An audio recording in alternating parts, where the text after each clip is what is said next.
Hey folks, in this video I'm going to be showing you how to save your parts, how to export them from Fusion 360, how to import them into a slicing program called Cura, and how to use this slicing program. So to begin with, my Sumo Robot case that I've just designed here is currently called Untitled. I should probably save this as a Fusion file so that I can go back and edit things later. I'm going to call this Sumo case, and this is going to be saved in a folder called My First Project. Fusion likes to set up projects and folders for you. There's already going to be a couple there, probably called an admin project or something like that. There's another folder called tutorials. I'm just going to plonk it straight into My First Project because I'm terrible at organizing things.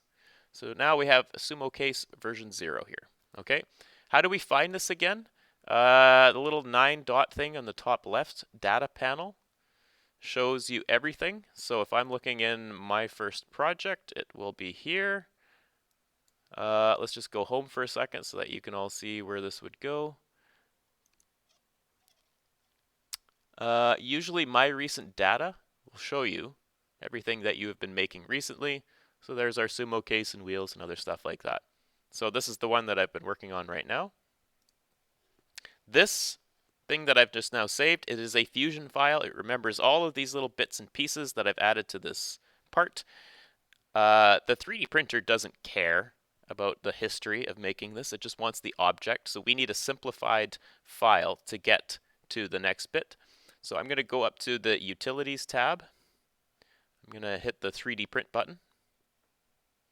Let's select the part. The file format, it actually really doesn't matter which one of these that you pick. I prefer 3MF. It stands for 3D Manufacturing. It's a more up-to-date type of file format for this. The internal math just works a little bit better. And the other thing that you need to worry about here, where it says send to 3D print utility, Cura is the slicing program.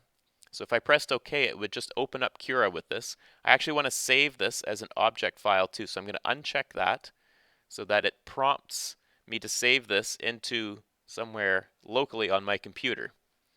So it's going to be called Sumo Case version 1 now. Okay. Ta-da. Now this is going to be in my folders that I directed it to. Next up, I want to open up a program called Cura. C-U-R-A. It's just opening up on the other screen right now. I'm using version 5.3. It updates fairly regularly. Okay, now that Cura is loaded, my screen has defaulted to show me the actual printer itself. You're probably going to have to go through a couple dialog boxes and setting up a printer. So let's show you how to do that. Let's go add a printer because this is probably something that you're going to see here. So we are setting up a non-Ultimaker printer. This one, it is non-networked, meaning it is not connected by a wire to your computer. We're going to go find a company called Monoprice who makes a printer called a Monoprice Select Mini version 2 and add that printer. It's going to ask you for a bunch of details. Just assume that these are all correct and say next. Okay. Now I need to find my part that I've just made. Here is Sumo Case version 1 that I just saved locally to my own OneDrive 3D printing folder.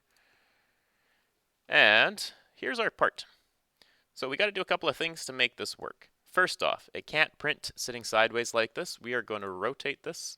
I'm going to grab that red arrow, rotate it around 90 degrees so that the bottom is sitting flat with the print bed.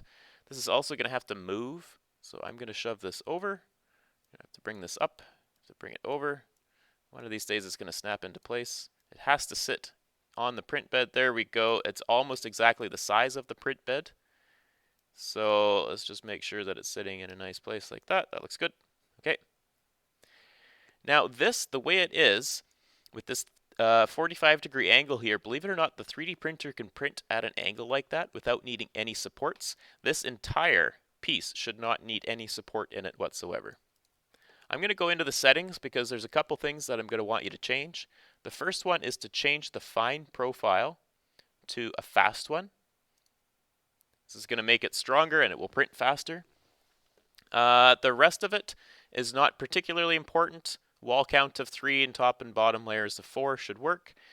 Check your infill. Let's hit slice for a second just so I can show you what infill is. And turn on the preview. As you drag this slider down here, you're going to see what's actually happening inside the part between the walls. There's actually only one layer of infill. And now you can see this grid pattern down here. If your infill density is not set to at least 22%, this will have problems.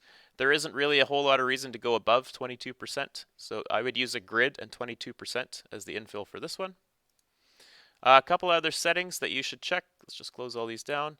You do not need to generate support for this part, so make sure that is unchecked. You also don't need to generate build plate adhesion for this. We're going to turn that to none. Okay. Hit slice one last time. This should take somewhere in the area of 2 hours or so, 2.5 hours for this one. At this point, you need to actually go physically walk over to the 3D printers and get the micro SD card, which hangs out on the right side of the printer. You got to push it in to get it out. It's on a little spring. Once you plug that into a SD adapter and plug that into the computer, this save to disk will change to save to removable drive. You then say yes, save to removable drive, and then pop the disk out, put it back in the 3D printer, find the name of your piece. So as I try to save this somewhere, it wants to be called MSMB E3D Sumo Case. .G code. So you may want to put your name in here somewhere as well so that you know which sumo case is yours, because everybody's making the same thing right now. Okay, so that's slicing. The rest of this happens in person. If you haven't done this before, call the teacher or call a friend to show you how this goes. Okay, that's it for this one. See you later.